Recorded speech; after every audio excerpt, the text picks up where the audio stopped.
get sent to the hospital. I get out like a day later and immediately go and do it again. Yeah. Oh, second time. And the second time I stayed dead on the table for 51 seconds. So I have to read you this because I already signed this, and he just hands me my death certificate. Because I was still trying to get out of homelessness and out of drugs, even if I had all these issues. And I had about $3,000 saved up, and I just, boom, put it on the rehab, put it on a bus ticket to get to the rehab, and then bought a carton of cigarettes, and then just packed my shit and just left. Never looked back. Life is like a sine wave. You get ups and you get downs, and it just keeps going like that. And if you accept it and you move forward with that information, knowing that that's what it's going to be like from the get-go, life gets a whole lot easier.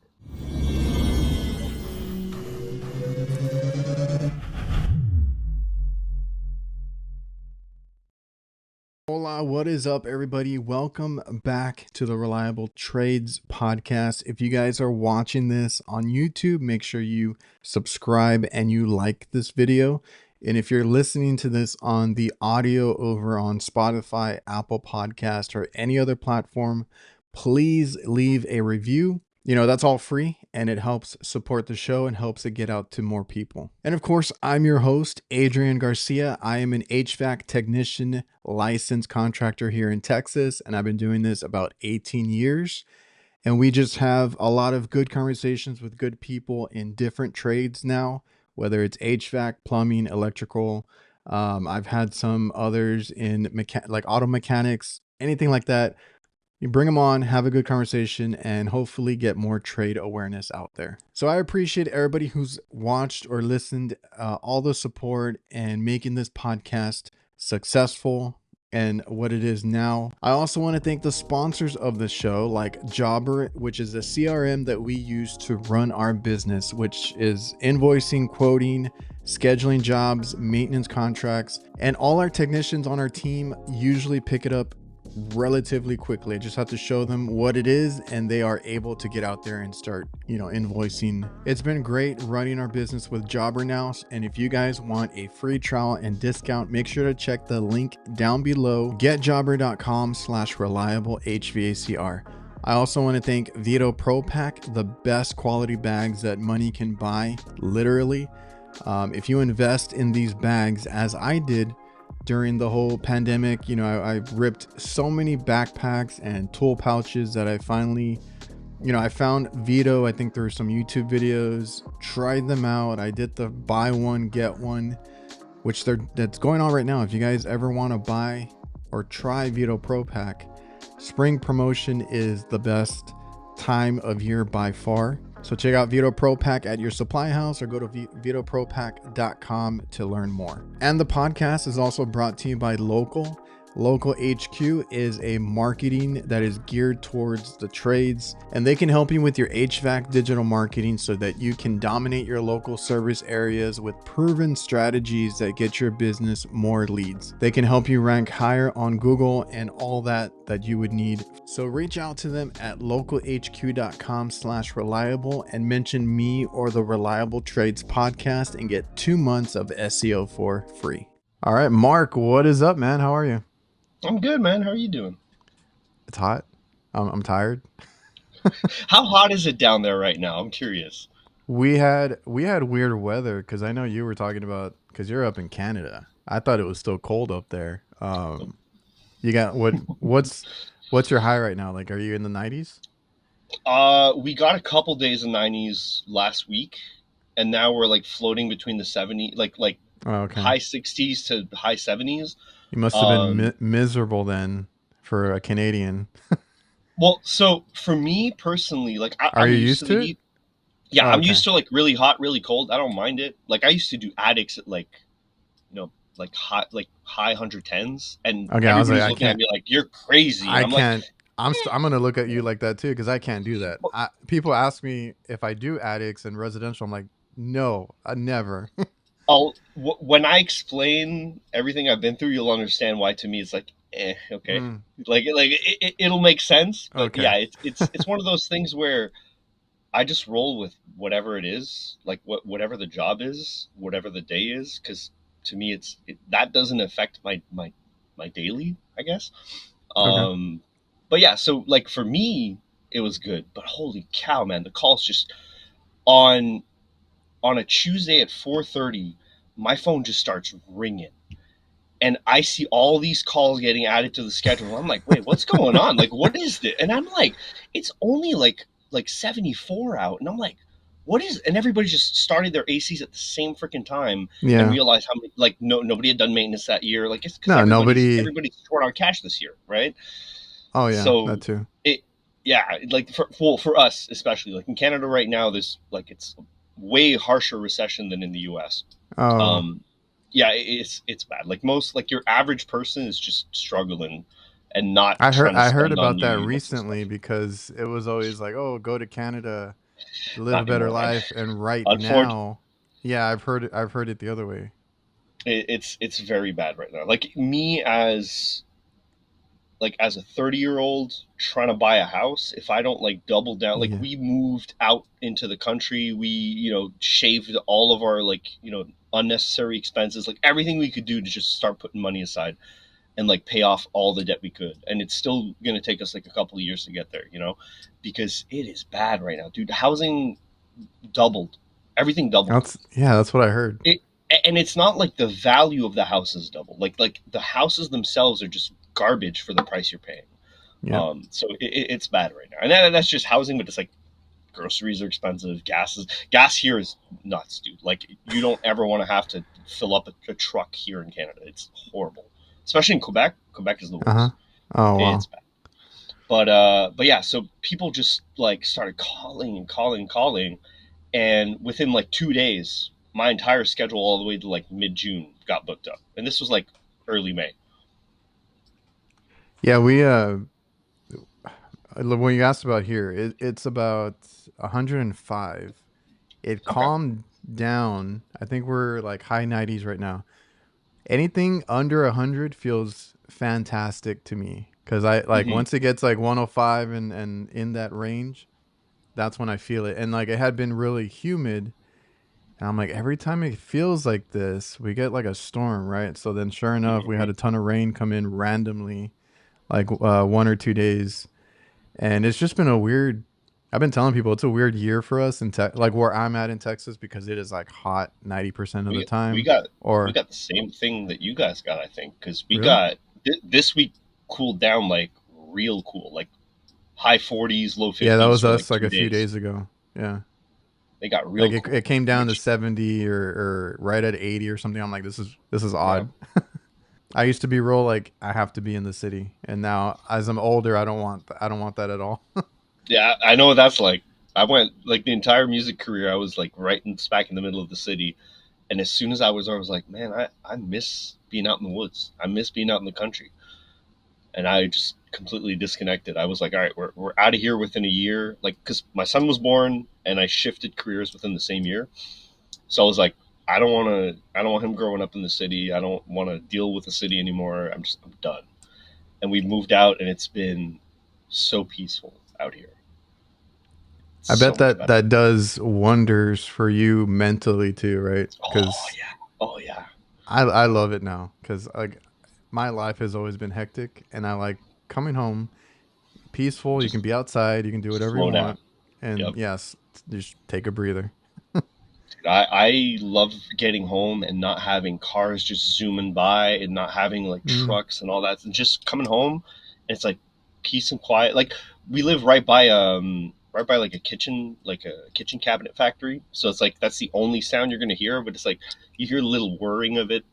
That's it. Yeah, Like that's the only thing I can even remotely complain about.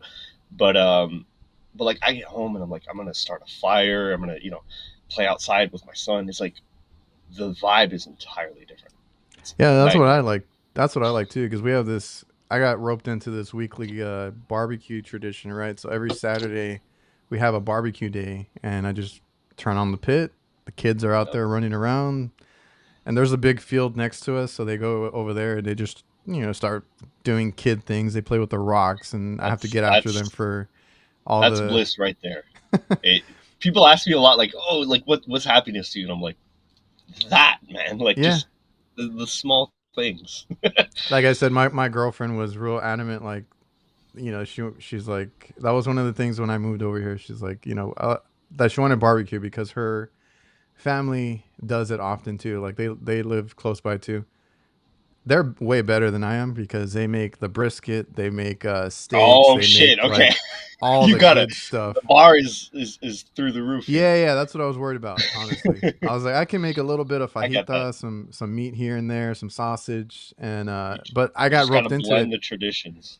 Yeah, That's and then now it's a weekly tradition, and I'm like, that's good. I need that. I need to be out there, Hmm. just watching the fire and watching the kids, and it's, I don't know, that like you said, that's peaceful. That's what you look forward to.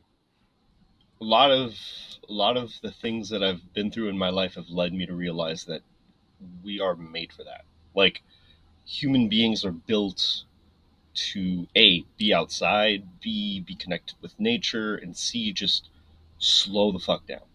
We're not meant to be in this like fast paced environment all the time. Like it's okay if you're doing it like for work and things like that, because like some personality types kind of need that to a degree, Yeah. but not on a constant like 24/7 basis. Like if you get home and you got like all the stress of like the stimuli of like all the sounds and all that stuff, that just wrecks you over time.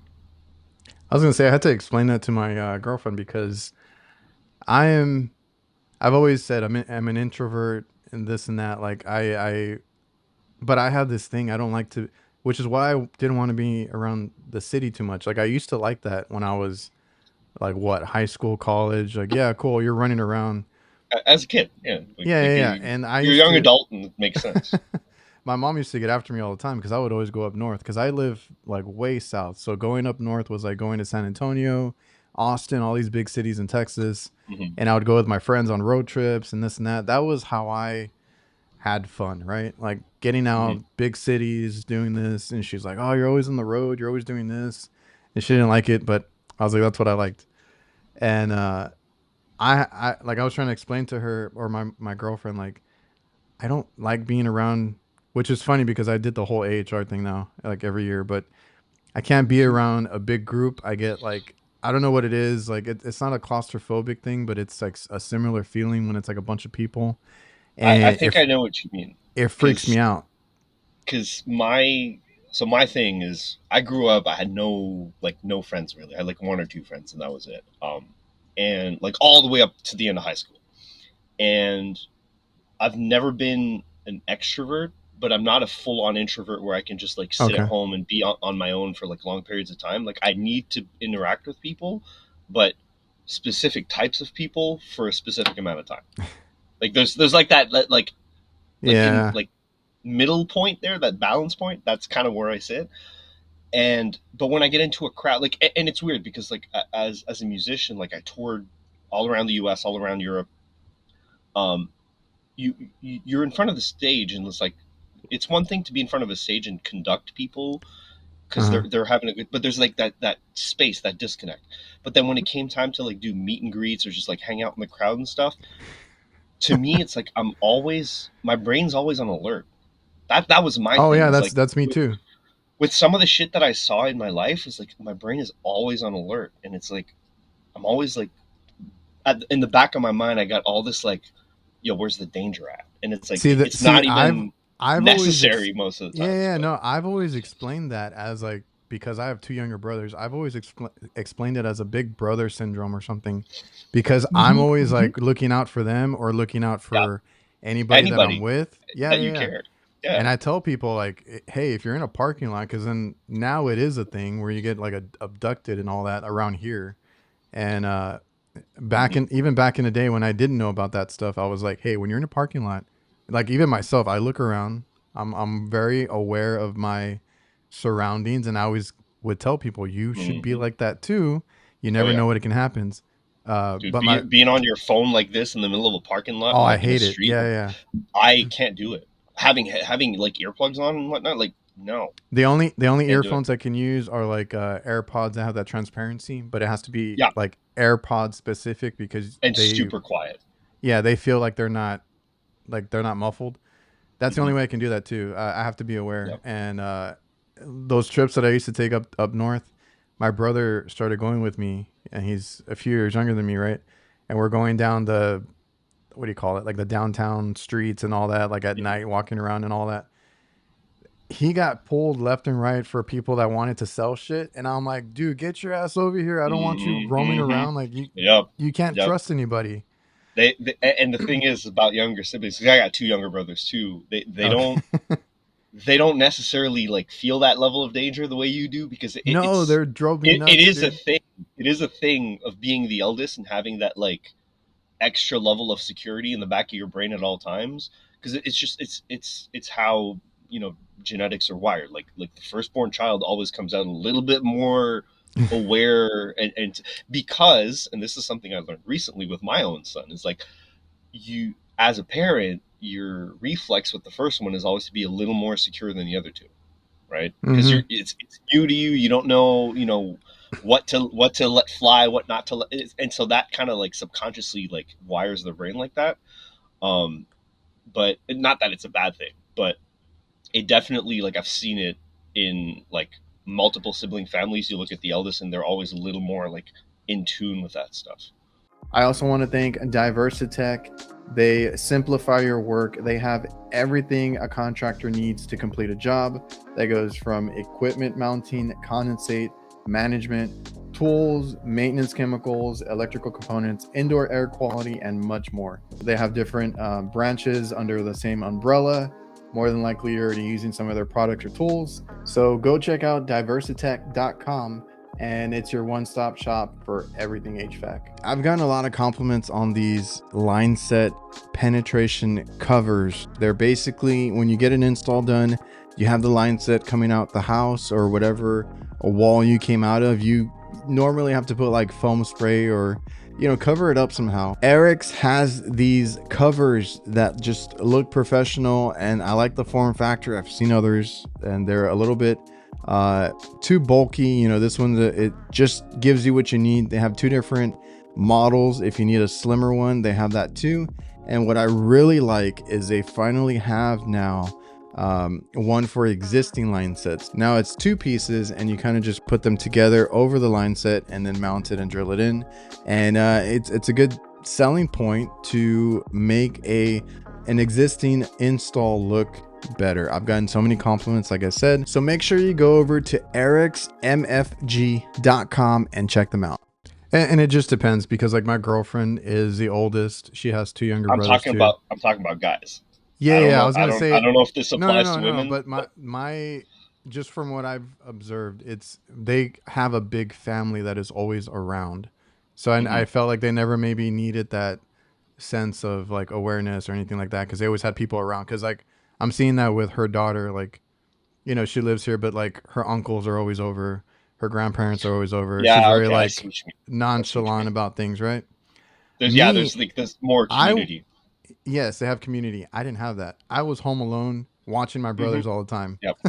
Yep. So I had to be That's aware, I think like, that's what it don't is. don't answer the door. Don't go out, you know, too late. Don't do this. Don't do that. I used to play sports, so like we would get out of school. This was elementary though. Like we would get out of Mm-hmm. school.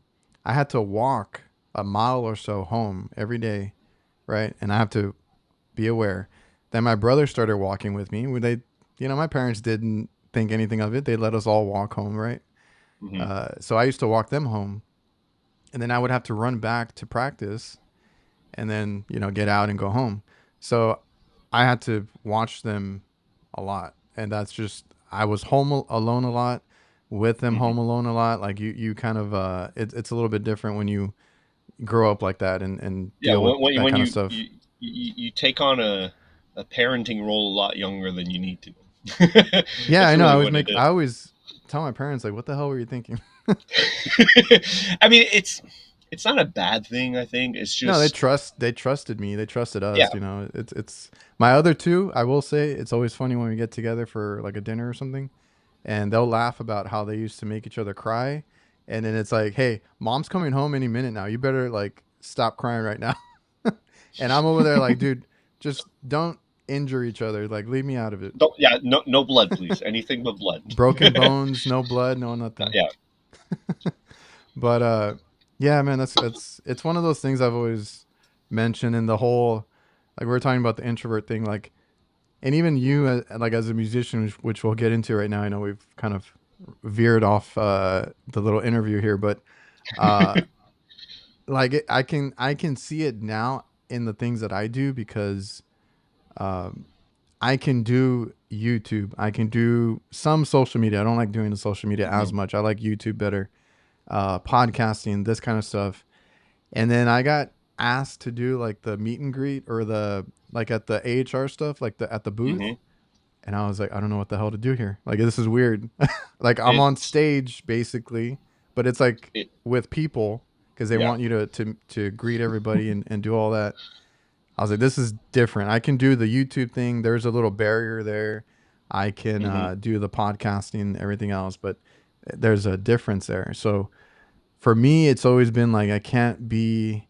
I don't know if it's like anxiety. I don't know what it is, but like if I'm around too many It's people and it's too loud, there's too many stimulants or whatever you call it, like that. I need to take a breather. And I saw that uh, really quick because you mentioned that you're in between. I saw that with Kurt because Kurt is a little bit of both. He's very chatty with people. He does residential, all that kind of stuff, Mhm. and he does YouTube and everything. He had to take a break from AHR. He said it overwhelmed him. He Oh went yeah, and like got away and sat down because he's like it was too much. dude. I spent most of that week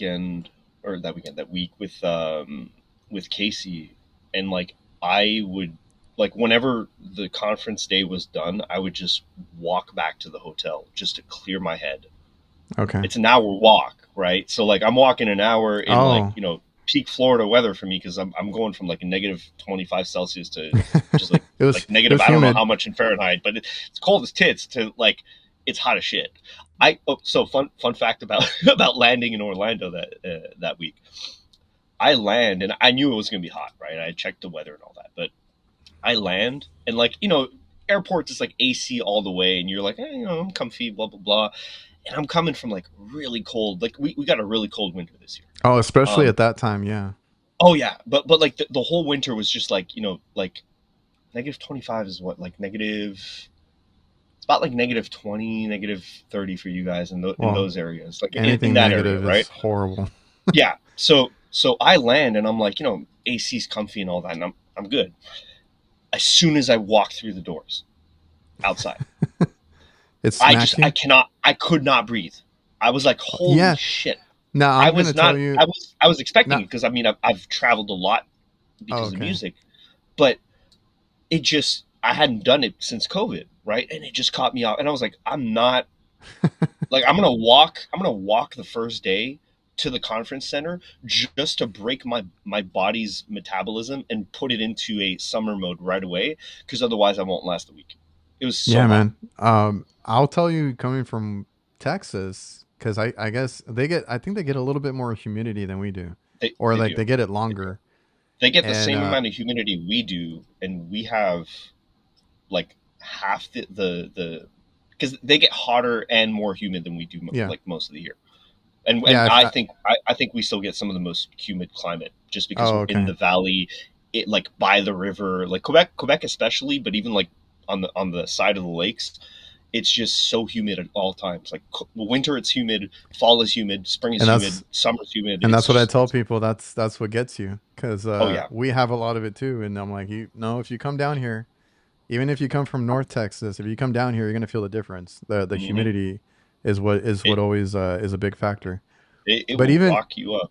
even me going over there to Florida, I don't think we had as hot of a weather yet because we had a cool little cold front here and Yeah, there. it was a hot week too. Like That it week, was yes, because it we was went over hot. there and I was like, I feel hot. I was like, I'm used to it, but like we still had colder weather, and I'm like, I feel freaking hot. It was really humid. I I felt like even I was asked just locals. I was like, is this like regular for this time of the year? Because I'd never been to Florida like yeah. in February, and they were like, no, this is hot for us too. And I'm like, okay, Oh, so it okay, is so it hot. was just a weird week because like It was a really hot week I was because like sweating just getting off the plane. I remember checking the weather like 2 weeks later in Orlando, and it was Um, like 20 degrees cooler, and I was like, man, really? Couldn't it have been that while I was there? I think that's what I had But seen too. I'm like, man, if it only had been like flipped yep. because it was miserable. But at the same Uh, time, I'll take that because I came back and it was like we got 2 feet of snow the day I came. I almost got my flight delayed because of how much snow we were getting. oh wow. I saw, Brett Wetzel. Yep. It's funny because he just posted and he got delayed again. He's like, I'm gonna start calling this getting Wetzeled because he always gets delayed. And I was like, and I commented, I'm like, Oh dude, man. because he was on my flight. I was like, dude, as soon as I saw you, I was scared for my life because you have the worst luck with planes. But luckily, that one was not delayed.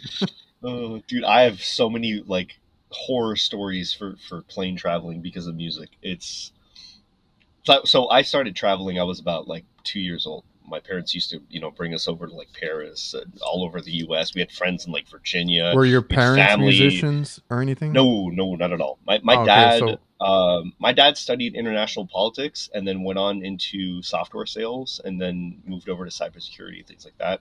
And then my mom had a business in behavioral research in healthcare and defense. So they both had their businesses, but my dad also worked for a couple companies over the years. So my parents were like always working. Like I come from a pretty well-off family, and then my parents were just never there, and then I just wound myself up into a lot of trouble, and then my parents' divorce got all like fucky and shit. It really screwed up the whole family. Like it was a really like nasty divorce. yeah, My dad basically got like shafted through and through on that divorce. It was bad. He wound up basically on the street with like 20 grand to his name when he damn, spent like 20 years of his life paying off mortgages and investing. And like yeah, my dad was the finance guy, and my mom just like liquidated him completely. It was man, bad. When like I hadn't spoken to my dad for about 7 years because my dad, he was an alcoholic, and I was just trying to distance myself because I mm, was dealing with my own shit. Um, and when I stopped talking to my mom, because basically, so okay, so quick rundown, right? So I get out of high school, I start taking music a little more serious. I get into, yeah, I think we need to do this so that the rest of this conversation makes sense. Um, I also want to thank our new sponsors, CallRail. So I've been more into marketing and just online presence with our business, even though we only do commercial. Word of mouth is really good for any business. But once you get to a place where you want to be, a big name online or just anywhere, be recognizable, like I said, online presence, have a nice website, be able to be searchable in Google and all these different search engines, and just have a big presence.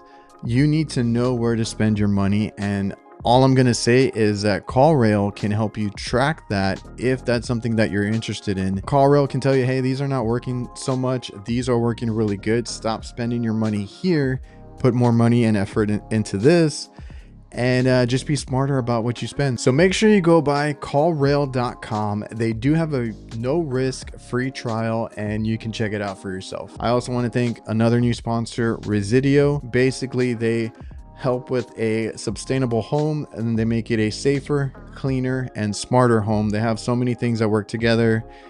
They were showing me the new thermostats that they have going on, how it's implemented together, and all these different little, smart devices that connect and talk to each other. So if you want to learn more, head over to resideo.com and check it out for yourself. so yeah, so I get out of high school. I do like one semester of college, and college school in general just wasn't for me. I would just, I would show up and basically fall asleep at school, not do it because I would read the books within 2 months. I went through the whole curriculum. I did all the exercises, all the homework, all the projects, and I would just hand all that in and then just show up for exams. So by the time I got to college, I was like this just isn't for me. I'm not learning anything. I'm Yeah. not, because I spent my whole childhood, traveling, reading books, learning about finance, learning about politics, learning about all these like really important skills that you don't really learn today. Um, Mm-mm. and because my parents were both very intellectual people. So I learned all that stuff. And then by the time I was like 16, 17, I started doing drugs, going out partying, all that stuff because of music. And by the time I moved out, everything just started coming crashing down. I started, getting involved into some really like hardcore shit. I saw some really hardcore shit. and started, going into like drugs like cocaine, heroin, the whole thing, um, to the point where by the time I was 21, I had OD'd twice on heroin. Once, like the first time was like I walk into the hospital. Well, walk in. I get sent to the hospital. I get out like a day later, and immediately go and do it again. Yeah. Oh, second time, and the second time I stayed dead on the table for 51 seconds. Shit. Flatline for 51 seconds. Somehow I, come back, and the first thing that the freaking, I'll never forget this. The first thing that the doctor says when he looks at me is like, "So I have to read you this because I already signed this," and he just hands me my death certificate. Oh shit. And I'm like, I'm sitting there, and I'm like, I'm like fully like, lucid and aware at that point. And I'm like, Mm. what is this? Like, why am I? And then I read it, and I'm like, holy shit, I don't get another chance here. This is the Okay. last one. So, at the time I was homeless, and I called I had a social worker that I was trying to work with, trying to, work, side jobs, trying to put a little bit of money, because I was still trying to get out of homelessness and out of drugs, even if I had all these issues. And I had about 3 grand saved up, and I just boom, put it on the rehab, put it on a bus ticket to get to the rehab, and then bought a carton of cigarettes, and then just packed my shit and just left. Never looked back. Um, but that was the moment, dude. Like when I saw that, I was like, I called her up. I'm like, you got to find me a rehab that's open today or tomorrow morning Okay. at the very latest, because I can't do this. I can't do another 24 hours. And yeah, she found me a place like maybe an hour away from the city, and I just packed my shit, never looked back. I mean, it took two ODs and a death certificate, but you Took at two least, two ODs, a death certificate, 7 months of homelessness, yeah. and like 5 years of just complete degeneracy, dude. I went from like I traveled to like Colombia to do some really fucked up shit, Guatemala to do some really fucked up shit. I did a lot of things, some stuff that I am proud of, but some stuff that I'm not. But the things I saw, dude, like you were talking about people getting abducted in parking lots and shit. Like I saw human trafficking, because some of Yeah, the stuff that I was it's doing with some of the guys that I was with, like we were like saving people that were getting trafficked, and it was okay. bad, dude. It was like I No, was it's never like horrible. on the field. I live by Mexico, so I get it, dude. Yeah, you probably get it more than most people, but like I was never on the field until this one time where they needed like boots on the ground, and they didn't have enough guys, and I was like, well, I mean, I speak Spanish somewhat. I can, come and help out. I can navigate around, but like I didn't have like the I guess I didn't have the awareness of like what that reality was, in terms of like, Oh yeah. walking into Colombia, and just the because I mean, I'd been to Guatemala in the past, I'd been to Morocco, I've seen poverty, I've seen, violence and all that stuff, but the like facing it head on with, ex-military guys and like ex-law enforcement guys that were doing this, like kind of not pro bono, but they were just doing this stuff. It was, dude, it was weird. It was so weird, because I was not expecting the level of like aggression from that, and just like the sheer evil that came from that, like part Mm-hmm. of humanity, I guess. And it fucked me up. Like that's why I started using more aggressively, because I was doing cocaine like recreationally just when I was partying, but when I came back from that trip, it was Yeah, it messed with you. full full free fall Yeah, immediately. It was bad. it, and I can't speak to anything that intense, but like I said, I'm here by the border. You know, you see things. I don't even want to go over to Mexico. I used to go over all the time. It's a Mhm. little bit different now, and I have friends that are in border patrol that go deal with these crimes and all that kind of stuff. I have a friend that he used to come home and tell us, because he was a roommate of mine. Would come back and tell us all the stories, and I'm like, oh shit, it's a different headspace you got to be in to be on the ground, because Oh he yeah. said he was dealing with it, the actual crime stuff, the chasing people, cartel stuff, like he had to deal with some of that, hmm so it's hmm very different, and Like he I he came I enjoyed it, came from but like a a straight like behavior background and like like Oh logistics and intelligence stuff, and then I get boots on the ground and I'm like, whoa, okay, this is not the same. So I can't even imagine like being there like by the border. no, like Dude, I would hear some stories. Like I know it's way worse, and I'm imagining it myself. But probably, like he probably. is a big guy, so I'm like, yeah, he's fit for this. He's like over 6 feet, huge football player, and he got I into that. And I'm I like, yeah, can't you're even you're imagine. you're good for that. And I had another guy that used to do the interrogations for people that they would catch, I guess, and they were always like big, high level criminals, and I'd hear stories about that too. Like they don't give a crap as to what they did. They'll admit to it. They're just stone cold about it. And he would tell me about those like interrogations and all that. So I'm like, I'm over here, in the trades, living my blue collar Yeah, life. just taking Yeah, it like real smooth. And I that's where the disconnect was for me when I came back to, living a more like hands-on lifestyle from music. Because music was kind of like the therapy for me. so you When were like a I musician. Were you like in Prior to that, yeah. bands So and so the way I started is I started off in choir when I was really young. Then my dad taught me guitar. Then I started in high school. I started doing like jazz band, classical music, stuff like that. And then started developing like into hip hop, reggaeton, metal music, so pop like you've music. I've done done everything. everything? I've Okay, done like you name anything in music, and I've touched it for sure. okay. Then I was always a big fan of like drum and bass, and like I did a lot of electronic music. Electronic music is what actually made me tour. Like I toured because of dubstep and drum and bass. So I did that for a long time, and then it started popping off when I got out of rehab. But the reason why it started popping off is because I treated it as the therapy that it should have been from the get go. Like had I focused on music the way I did after rehab, from Yeah. the moment I started that project, I probably would have never done the things I did and seen the things I saw. But I guess I mean that's the path I needed to take, I guess. But it was like it became this therapy of processing all of this darkness that I saw in humans. Because I could not fathom the shit that I saw at the time.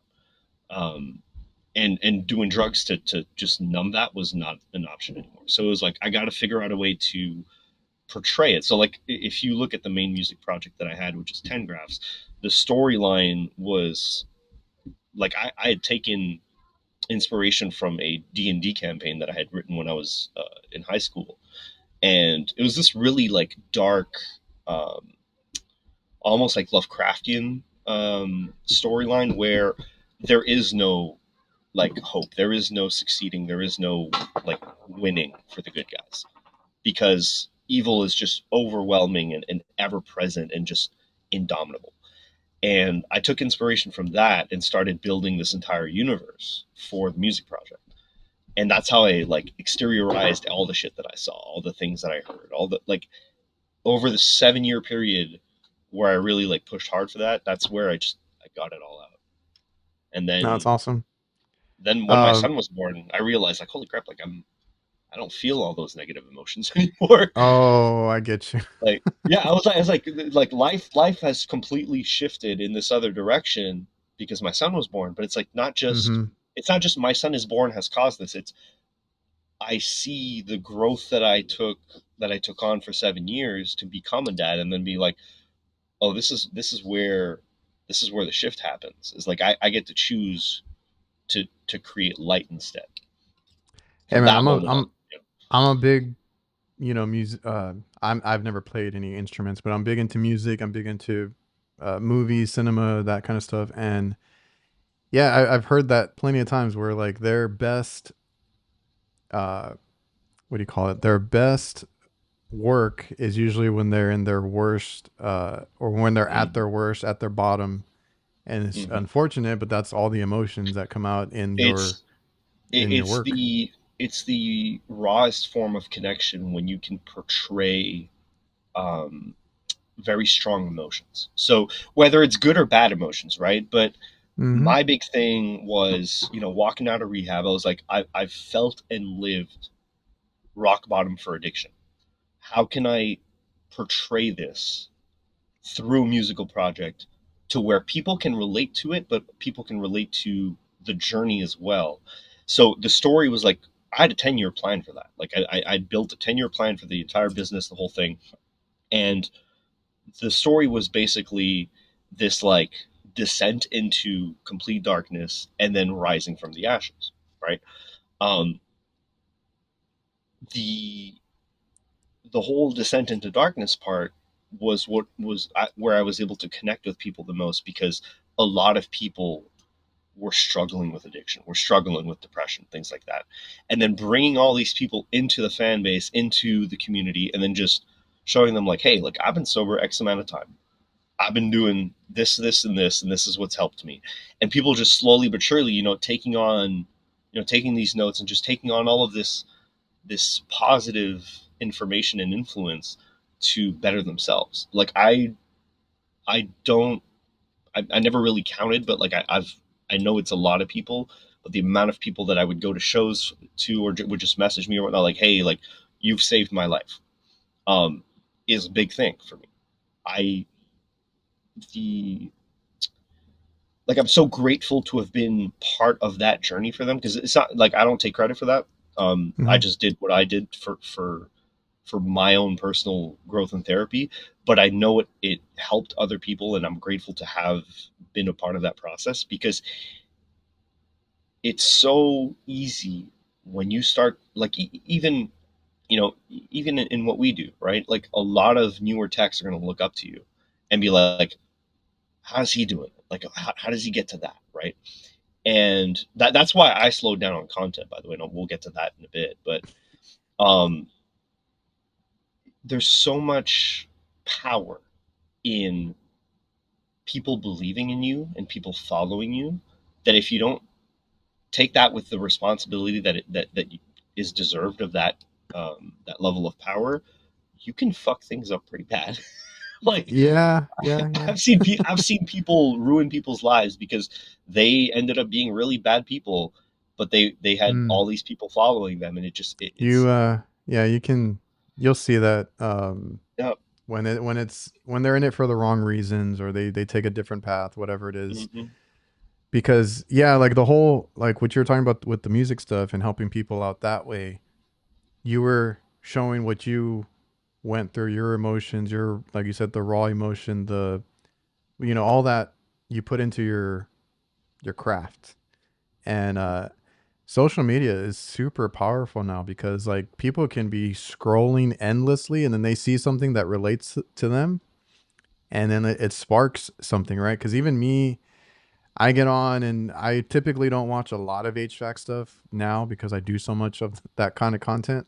Yeah. And I'll be scrolling through, but like if somebody talks about something personal, or I see something else and it relates to me, I stop and I watch whatever it is, right? And I'm like, oh man, and it motivates me or it gets me thinking about something. And that's everybody on social media now. Like like you People said, will use it as a lifeline. Like sometimes yeah, that like one little thing, that's what's gonna keep them going. yeah, and I mean, it happens to me on the other end, because sometimes I'm like, I need a break. Why am I doing more Hmm. things? Why am I this or that? And then I get a message and it's like, hey, this motivated me to get into the trades or start my own business, or it Yeah. helped me with this or that. And I'm like, oh crap, okay. So like you said, there is a responsibility there, um, if you want to take it serious, because like, at this point, those messages are what keep me going, and everybody that gives me the feedback and all that. And that's all I care about. Like I've been doing this for a few years, where, you get those negative comments, you get those people. I'm like, I don't really care what those people think. It's the people that it actually helps, or, like you said, a lifeline or anything like that. Um, and that's why I've been more open, or trying to be more open recently, because people don't know like what you do outside of work, right? Like the It's struggles or the family or whatever. Like we have a life outside of HVAC. I spend more time, and even as a musician, that's what I used to do. Is I spend more time um, talking about the realities of being human on a daily basis than I do about whatever the topic is. I can talk about hunting, guns, HVAC, music, whatever the hell the hobby or the interest is. The conversation is the conversation. The topic is the topic. The real part is like, how do you cope every time you wake up in the morning? Like, what keeps you going? Because the thing is this, right? When social media started exploding, it caused a really big shift in people's psyche. Whether we want to like face it or not, like that is just a thing. Like depression rates and anxiety rates went through the roof. You know, depression meds, prescriptions, and all that stuff went through the roof. You know, all that stuff just exponentially exploded. And I think a lot of people, because of how easy it is to see the bad in the world right now, a lot of people forget to talk about it. Hmm. Like, and one of the big things that's helped me in the last couple of years is I've been listening to a lot of veteran podcasts. A lot of them are American because we don't have a lot of veterans that are publicly speaking in Canada. But listening to veterans talk the way they talk about all the struggles they went, and we're talking about the biggest, baddest like guys in the world. We're talking about like special forces dudes and stuff like that, like Navy SEALs and Deltas and all that stuff, right? These are the baddest motherfuckers in the world. But hearing them talk about the same vulnerabilities and the same like struggles that you and I deal with, and every human being deals with, is the most humbling and also the most comforting feeling at the same time, because that's where you realize we're all the same, we're all going through the same thing, but nobody wants to talk about it. Nobody talks about it. We don't have support groups like we used to. Like, I had to rebuild my entire friend group twice in the last 10 years. Mm. First time when I quit, Been when I there. quit using, and then the second time when I quit music, because all the people that I was doing music with for the most part, I realized were just in it because I was successful. I've Mm. kept like two people close, right? And it's Yeah. hard. Like Same when you same have to here. And go I didn't go through the same things, but like but similar outcome. the thing is it's just part of human nature. Like it's normal to reinvent yourself, and it's normal to evolve like that if you like open yourself up to those opportunities. But the reality of that is it's a struggle. It is hard to say, okay, we're going to cut all the things we're comfortable in and we know, and we're going to move forward into the unknown. It's the hardest thing you can do as a human being. It is the scariest thing you're ever gonna attempt, and doing it without a support group is really tough. So building that support group over and over, it's like it becomes a skill. And I'm realizing it now because I'm in the middle of that. But I think a lot of people will start focusing on the negative when those like times in their lives come up, and it's like there's this one quote that I pulled out of my ass, like in the middle of a conversation at a festival. Like we get there 2 days early and we're helping them set up the festival, and I'm talking to one of the owners of the festival, and we're just chit chatting, and he's known me since before I was clean. um and we're talking about my progress and all that. At the time I think I only had like 2 years of sobriety. um but we're talking about my progress and all. He's like, dude, like it's crazy to watch how much effort you've put and all that. And I'm like, man, I've realized one thing and one thing only about this whole like life journey thing. And it's like life is like a sine wave. You get ups and you get downs, and it just keeps going like that. And if you accept it and you move forward with that information, knowing that that's what it's going to be like from the get go, life gets a whole lot easier. And so nowadays, what happens is that statement resonates even harder with me because of a couple different things. Like there's a spiritual aspect to it, there's a scientific aspect to it, but really fundamentally, it's just a lot of what people go through. You're going to get negatives. The negatives are there to teach you things. They're there to help you grow. They're there to make you, to put you in a space where you can move forward. Um, to then be able to appreciate the positive that comes into life. But it's not something that we discuss. It's not something that it's such a taboo subject to talk about. Being vulnerable, not feeling well. Like how many times do you hear people like on the internet? They're gonna be like, oh, like I want to kill myself or whatever the heck it is, right? Like everybody's like, oh, like hey, I'm there for you, but like Are you actually Yeah. there? Like if they call you at 1 a.m, are you going to pick Mm. up? Because otherwise that statement is just null and void. I've had a couple friends call me up at 2 a.m, and they're like an hour away. Like, man, I don't know. Uh, and like I can hear it in their voice, and I've been in that situation, so I know what that feels like. So I pack. I'm like, I give me an hour. I'm there. I pack my stuff and I just go. But that's me having been in that situation and knowing who I need to be there for. But most people are going to say it, but don't not realize like what that actually means because it's a taboo subject. And we think that by just commenting something on the internet or just being like thoughts and prayers and all that junk, that's what's going to solve the problem. It's like no, either don't help someone at all because you don't have the energy, and that's okay. Like set your Hmm. boundary. But if you're going to say you're going to be there for somebody, you have to be there for them, right? Yeah, I've always been like, I see that and I'm like, I think the same thing. And me myself, if I genuinely, want to help out, I'll do it privately. Like you'll message the Exactly. person, you'll call the Exactly. person, whatever. Like I don't like the whole social media, It's it's comments it's a and facade. no, I know, I I don't get it. like that. I don't like it either. I see it a lot and I'm like, that's not genuine, right? Yeah, And it just reminds me of like, it's I'm social sure. media is a whole other thing because the whole thing where people like help and they give money to homeless people, but they're recording it, or Oh man, that different as scenarios. somebody who was homeless, bro, like that is the most mind-numbing thing that I can I look at. Is like I look at that and I'm like, holy crap! Like how disconnected are you yes. that you feel the need to make a video about it? Because like Hmm. I know a lot of people that are homeless right now, and I've been with a lot of people that were homeless at the time.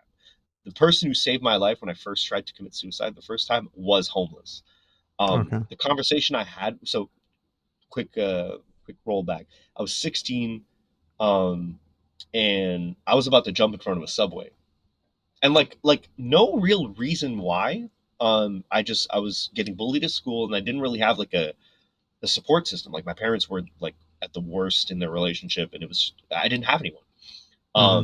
And I just let my thoughts spiral, didn't talk to anybody about that, and one thing led to another. I'm in front of someone. Wow, what if I do this? Right? Like no afterthought, no nothing, no like care for like what happens next. Just like Yeah. I don't care if this happens.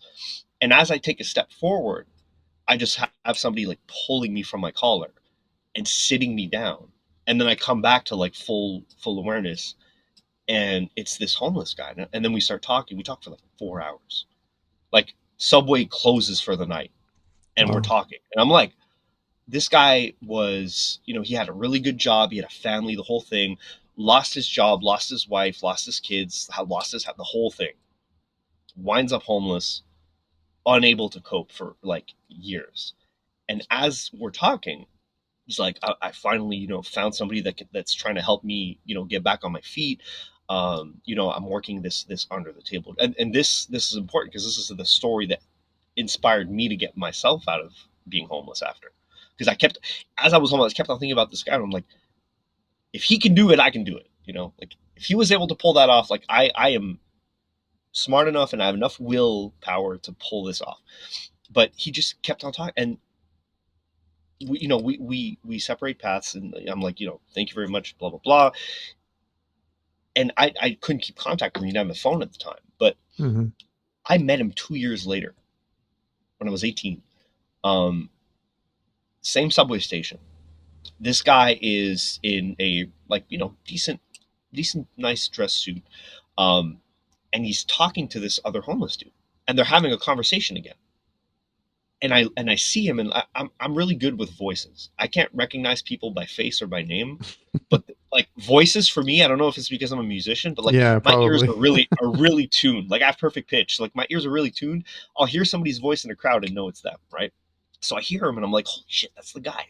So I walk up to him and we start talking. He's like, man, like, I got a job now. I bought myself a little house. I met this girl, blah, blah, blah. And he's like maybe like 10, 12 years older than I am. It's not that much older than I am. So we talked for like maybe 30 minutes, and it's that moment of just realizing like, hey, like anything is possible. If you can get yourself out of that level of a situation, you can do anything. But and this rolls back to my initial thing of a lot of people see the negatives, because of how easy it is to portray it on social media now. There is so much good in this world that is thrown under the rug or just completely ignored for two reasons. One, social media is a big part of that, but our Mm-hmm. brains to it. We like to look for negatives because it's part of what keeps us alive. It's part of our survival mechanisms, but it's not healthy. It's not healthy when you're not in a survival mode. If you have, shelter, food, decent job, your life is good. Your life is better than most people. Like if you look at anybody in the U.S., like even homeless people in the U.S. and Canada, are better off than literally 99% of people in like Africa. Yeah, I was gonna say in the rest of the world, yeah. It is crazy. Like people do not realize this, but like you have so many resources. My dad studied international politics, and we read all books about like World War I, World War II. Like history was a big thing for me when I was a kid. Like I understand how the Nazis came to power, how Stalin came to power, how the U.S. became the U.S. Like all of that just makes sense to me. So Mm-hmm. for me, it's like politics is just a game, economics is just a game. But if you look at it like objectively, right? You look at the U.S., you look at Canada, you look at places like the U.K., like France, Germany, Japan, even China. Um, these are places where opportunity exists because the resources are there, the infrastructure is there, and if you go to a third world country, you will realize real fucking fast it is not like that. People are in a dog eat dog mentality, and they will kill you over a piece of bread. And I'm not Oh yeah. exaggerating that part at all. I've seen it. I've seen the level of aggression and violence for very simple, basic human needs. And that's what I mean. Like, there is so much good in, like, and even in those areas, there is good as well. Like, that's what's crazy to me. Is like, you go in those areas and you think, like, oh, it's all going to be bad. Like, no, there are so many wholesome human beings doing wholesome human things. You just got to open your eyes. Were you Um, still strictly a musician? Did you produce? Did you do anything at, else? yeah. So at that point, what happened is I was doing music still. I had completely like left the other like doing logistics for this one organization that I was doing. I'd left that like a couple of years prior, so I was doing strictly music. I'd worked a few jobs in kitchens and whatnot, and that's where I was. That's how I'd gotten back to putting money aside to be able to pay for that rehab. Oh, okay. Initially, I was trying to put a cash down on an apartment to pay 6 months of lease and just be like, hey, like I just need a physical address. Can you believe in me enough? Like here's 6 months of rent. That was the initial plan. Because if I had a physical address, then I could start, getting my shit together. Um, so what ended up happening is instead, you know, I moved back with my mom for a bit. She gave me a job. I did project management for her behavioral research firm. So I did that for a couple of years, and then I ended up doing I ended up conducting interviews, managing interviews, um, and helping the research team. So I learned a lot about behavioral research in that period of time and behavioral optimization, and then systemic behavioral optimization. So that taught me a lot about, you know, using procedures and systems to evolve, both individually and as a group, right? So I took that and then I started applying it to music. I built my business with music, and then I started consulting in the music industry on that same type of topic because I stayed there for about maybe 2 years and then I left, and then I also stopped talking to my mom at that point. For reasons.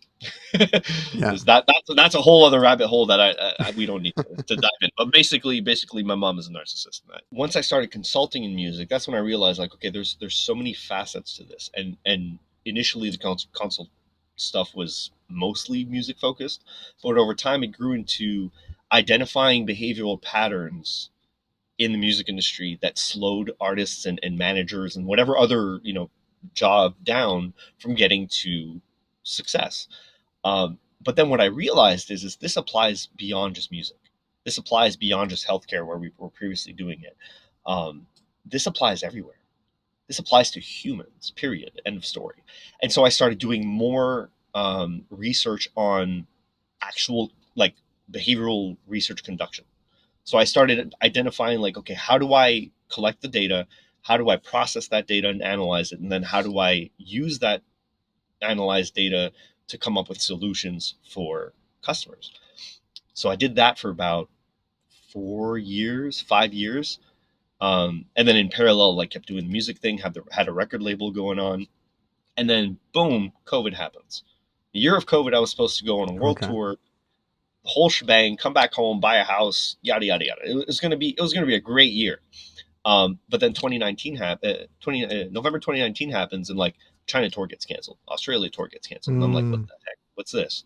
Talk to my agent a little bit, and it's like, yeah, they canceled because of an epidemic going on. And in the back of my mind, that immediately rotated me all the way back to when I was 18, 19 doing the logistics stuff. I'm like, let me go dig a little deeper because that's not normal.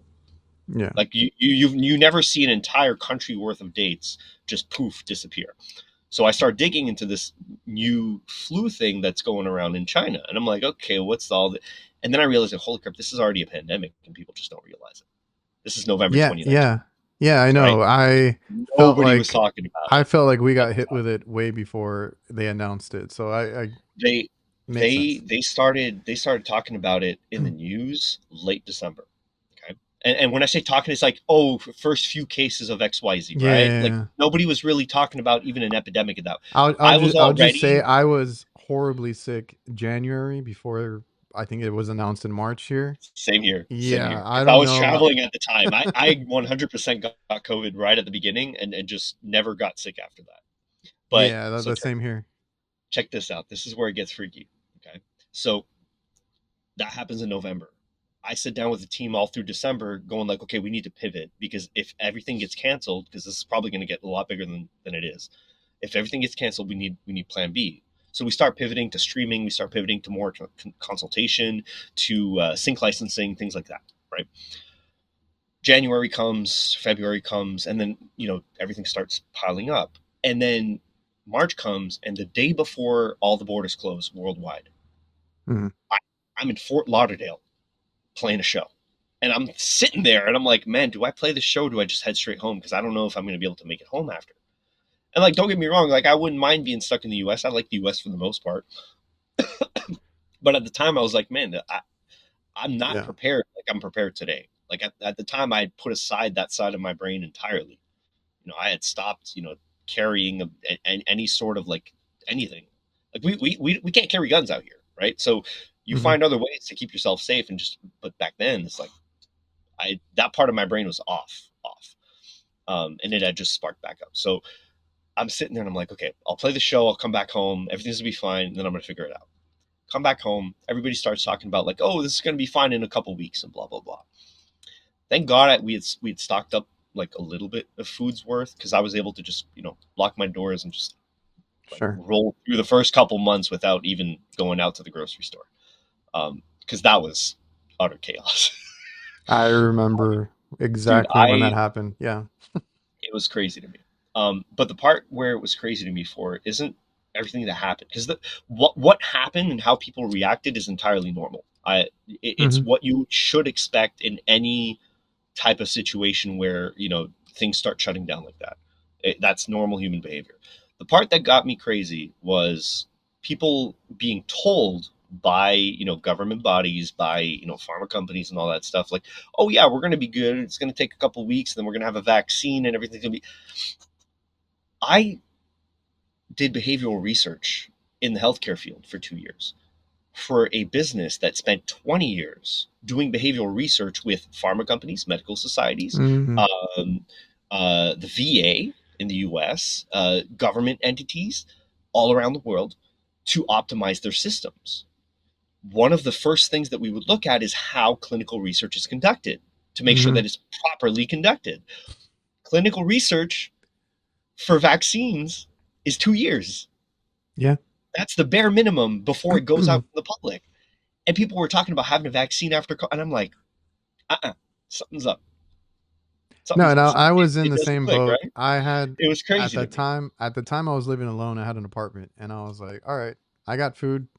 I stock up. Right? I'm Just just gonna close the stay. doors, close the blinds, leave me alone. Just gonna and it was fine for me because like I said, I Yeah, don't like being around crowds. So like I'm like I get to stay home. Cool. I'm very yeah, cool with it. mhm, Eat in all the yeah. time. I was doing I that already. my buddies and I gamed for about 4 months Oh and just yeah, took it yeah. Yeah, super I easy. got back into gaming too for a bit Yeah, and but I was fine with it. But yeah, I was like I don't I just That that was I'll the use a sanitizer. I'll keep clean. That's all that I was was the worried trigger about. point for me, and where I disconnected is when that happened, because I knew that something like they were bullshitting us through and through. And I just said, okay, from this point forward, like we're just, I'm not going to argue online with people because they don't have the background I have. Like, and I mean, through Mm. all that, I learned a lot about, like, because I used to argue with people online for fun. I used to find it fun. Um, but then I realized, like, I'm just wasting this energy. So I took a Yeah. step back from all of it, and I was like, I'm just going to let it roll however way it rolls and do my thing. But the way our government, I don't know about you guys, but the way our government handled it was so bad. They just dumped money into people for like 2 years straight. Like, oh, here's free money. Inflation, Oh inflation, yeah. They inflation. And that's really what set everything on fire out here is having almost 2 years of people getting 2 grand a month without having well, to go. we had a couple of payments, but like Yeah, but it wasn't. I no, it remember seeing wasn't. a couple stimulus checks going out your guys' Yes. way, but it was nothing like we had. I think total was about like 26,000 over like an 18-month period, something like that. Wow. It was a lot of money. No, but It was way too much money. I was just gonna mention. I remember them also. What do you call it? Incentivizing if you did get a vaccine, and they would give you Oh something for God. it. So we had Oh that my going on God. too. We didn't have that though. We just had like, if you don't have the vaccine, you can't do XYZ. Which Which I was was completely fine. ridiculous. Yeah. Well, I mean, It, I was it, like, I'm not going to go out anyway. So, Well, you know. that's the thing. It was ridiculous because I was like, ah, well, I'm just going to stay home because I work from home and I game the rest of the time, and all my friends are online because they live all around the world. Yeah. So why do I care? Yeah. But Like, I don't need to go out. But, yeah, you like know, they were we'd see a like, couple family members, but that was it. either it was payments or like gift cards and like, Good come God, take it. oh, Yeah. I remember seeing that for a while. dude, the the crazy part for me about hearing this is when I was doing this one research project. I have a lead physician at a this is in Texas, actually. I'm not going to name anything close to this, but this is in Texas. A lead Hmm. physician at a hospital, the director of health at the hospital, right? Or whatever the proper terminology is. But he's the guy who takes all the decisions. I have him on record in the middle of an interview telling me, like, oh, yeah, XYZ pharma company paid me X amount of money to push X drug for X amount of time. Oh, okay. Yeah, that makes Yeah. sense. Yeah. And this was back in like 2016, right?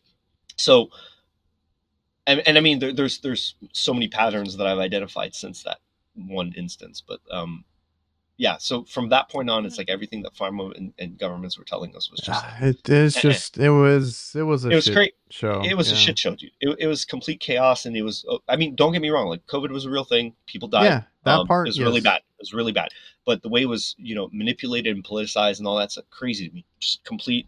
It caused more chaos than it should have, and than would have been needed, and it could have been handled way Sure. better. And I don't think it's this big conspiracy theory that, like, I think it's just some people were doing like money moves, and some people were Yes. just incompetent, and the two together created this complete like shit show. People want to Yeah. There's talk a lot of conspiracy that. theories all day long. It's like, I'm not into that stuff. It's just most conspiracy theories can be dumbed down to two things: people are trying to make money, or people are being incompetent. That's Yeah. it. It, It's and really to all it me, is. everything I look at, it's like, what's the money grab here, right? Because that's usually Mhm. what it is. And if there isn't one, it's just incompetence. That's Sure. like statistically, that's really all it is. And I mean, the thing about it is this: is when you look at any society, if you look throughout history, any society with major bureaucracies, um, the bureaucracy of a society is that like portion of inefficiency and idiocy to some degrees in certain instances where you see those problems arise the most, because you Hmm. have the most average level of general human intelligence pooled into a governing body taking decisions for the masses, but they do not represent the interests of the masses because they're only there to represent their own existence at that point. Hmm. Not to say that like government bodies are not important, but if they're not Yeah. kept in check, then you get all these other problems that come Oh yeah. along. It's what happens in every major society throughout history, like all the way up to like the Greeks, the Romans, and all that. The Egyptians had the same You know, issues, and it's just look at history. It always, Dude, people want to talk about how we evolved and all that stuff. I'm like, we're doing the same it, mistakes we were doing it, thousands of years ago. that's why they say history just repeats itself. We are a very primitive society from an intellectual and mental standpoint. Overall, there is evolution. Don't get me wrong, but like Yeah. we are unable to disconnect from past mistakes for two reasons. Is one, um, we erase what's it called, intellectual progress when it refers to identifying gaps, that we can improve on for future generations and future societies, because it slows down the greed and the power of those currently in place. And that's Yeah. and it's a very normal thing. Like if you meet somebody who is a threat to you when you are in the lead of any form of, whether it be a business or anything else, the normal reflex for any human being would be, okay, this is a threat, let's address the threat. The Hmm. problem with that is if we do it on things that are actually useful, then we just repeat the same patterns. We're not doing better or worse, we're just going to repeat the same patterns because we're acting the same way that they were acting before us. But yeah, That that's why the happens. whole COVID thing, dude, I just Yeah. I was, I was so done with it. Yeah. I mean, we all were. So then after or during or after COVID, what happened to your music business? Yeah, so music business pretty much tanked to that point. Okay. I was still doing consultations, so that kind of kept the boat going. I still had royalties and stuff coming in. Sync licensing was paying the bills pretty well too, but like touring was gone. Touring was just like it had become so expensive. It wasn't, it didn't make sense. Um, and then my son was born, and then a bunch of other little things happened like simultaneously. I go on a trip to Jamaica with the family because my dad invites us. He's like, hey, like I want to do this big family trip, bring everybody over to Jamaica for a week. And I'm like, yeah, sure. And we're sitting one night smoking a cigar and we're talking, and he's like, so what do you want to do now? And at that point, like my ex roommate had disappeared with like 6 months worth of rent, wasn't paying bills, wasn't, so we, like, my wife and I were just like super tight financially, Mm. uh, and we weren't able to I've see, had one of those. I've had one of those roommates before. like we were not able to see how we were going to get out of it. And I was like, you know what? Like if I have to go work a construction job, I'm going to work a construction job. Like I will do. I'll go to the military. I don't care. Like I'll do whatever it Okay. takes because I have a son now. My son's 7 months old or something. Like he's really young. Yeah. Um, and so we have like this 6 month period where we're talking about this, and then we go on that trip. And my dad looks at me at some point in that conversation, and he goes, "So what do you have left to prove, and who do you have to prove it to?" And that sat me on my ass, dude. I literally sat there going like, holy crap, I never asked myself that question. As somebody who introspects a lot, like I'd never asked myself that question. I was like, I don't fucking know. And I sat there and I thought about it. I was like, I've done more than what I set out to do in 7 years than what I had planned over a 10-year period. So I was like, I don't know. I've done everything I wanted to do with music. I did all the cool stuff. I've got music credits in film, in video games. I toured. I played the Olympic Stadium in Montreal. I played the biggest festival. It's like I did it all. What do I have left? And immediately when I came back, it's like, all right, I'm going to do something different. I'm going to start looking for something different. So I start looking, and then I find a job posting for AC installs. And I'm like, huh, that looks interesting. I can probably pull that off. And then I look in the garage and I'm like, I got a couple tools. I got an impact drill. I got a couple screwdrivers and things like that. Like, let's do it. Yeah. And I don't think anything else of it. So I apply, and they interview me. I have to interrupt once again. So I absolutely admire Mark for sharing his story about struggling and finding his path and, all the stuff he had to deal with. Kudos to him. I really appreciate this kind of story on, this podcast because it could help somebody else out. And we're going to have to do a part two. So make sure you come back next week. We got into all his early stuff, being into music and that industry, and then, falling on hard times, picking himself back up. And then we're going to get into the HVAC stuff and how he got into that and his journey, what he likes about it, all that good stuff. So make sure you come back for the next episode of part 2 with Mark. And thanks again. I appreciate all of you for tuning in. We'll see you next time.